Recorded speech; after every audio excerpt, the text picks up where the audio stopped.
او دا هغه صحابي دی چې بیا فرمایي چې زما زړه کې یو خبره راغله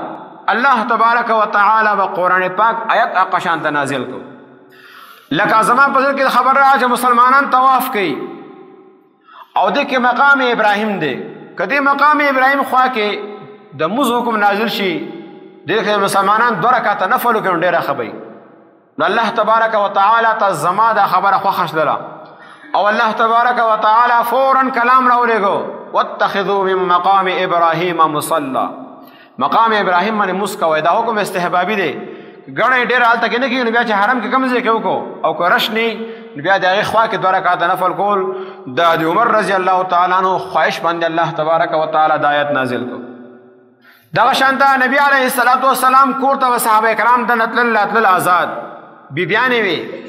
زړه کې راغله که مسلمانانو دپاره د زنانو دپاره د پردې حکم نازل شي چې د سړو د پرده کې نو ډېره ښه وي نو الله تبارک وتعالی د سورة الاحزاب آیت نازل کو وَإِذَا سَأَلْتُمُوهُنَّ فَاسْأَلُوهُنَّ مِنْ وَرَاءِ حِجَاب چې کله مسلمانانو تاسو دې زنانو نه امهات المؤمنین څه سوال کوئ څه تپوس کوئ نو په داسې حالت کې کوئ چې د پردې نه وروستو مخامخ په نه راځئ پردې حکم نازل شه دا هم زما زړه کې خبر راغله او الله تبارک وتعالی آیت نازل کو کله چې مسلمانانو بدر کې کفارو ته شکست ورکو او 70 سرداران هغه قریشو هغه ونیول شول گرفتار شلو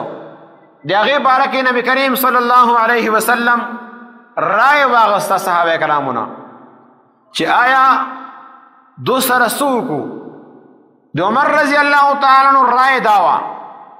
چې هر کس چې کوم د قریبي رشدار دی هغه د خپل رشدار له ووجني چا ماما دی پکې هغه د خپل ماما له ووجني چا پلار دی هغه د خپل پلار ووجني قریبي رشدار به خپل چې کوم کافر نیولی شوی دی هغه له به وجني چونکې نبی کریم صلی الله علیه وسلم باندې ابوبکر صدیق رضی الله تعالی عنه باندې غلبه حال هغه د رحم و چې دوی باندې رحم وکړی شي نو هغوی دونه فدیه به واخلو دا به آزاد کو چنانچې نبی علیه الصلاة والسلام د هغونه فدیه واغسته او هغه آزاد کړو وروسته بیا سورة الانفال آیتونه نازل شلو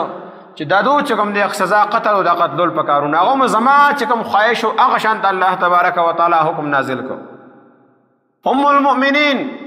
حضرت عائشہ صدیقه رضی الله تعالی عنها باندې تهمت ولګېدو د بدکارۍ او منافقینو په تهمت ولګو کله چې حضرت عمر رضی الله تعالی عنه ته خبر میلاو شو دغه د خلین اوت سبحانك هذا بهتان عظیم الله تبارک وتعالی د حضرت عائشہ صدیقه رضی الله تعالی پاک دمنه بیانولو لپاره په سورة النور کې 14 آیتونه نازل کړو او پای کې دغه الفاظ نازل شول سبحان چې تاسو د کله اورېدې وي تاسو به فورا دا ویلو سبحانك هذا بهتان عظیم الله ته پاک دا ډېر غټ بهتان لګول شوی دی د نبی بیبینا بدکاری هغه نه کېږي هغه د بدکارۍ نه پاک دا هم زما د خواهش مطابق نازل شو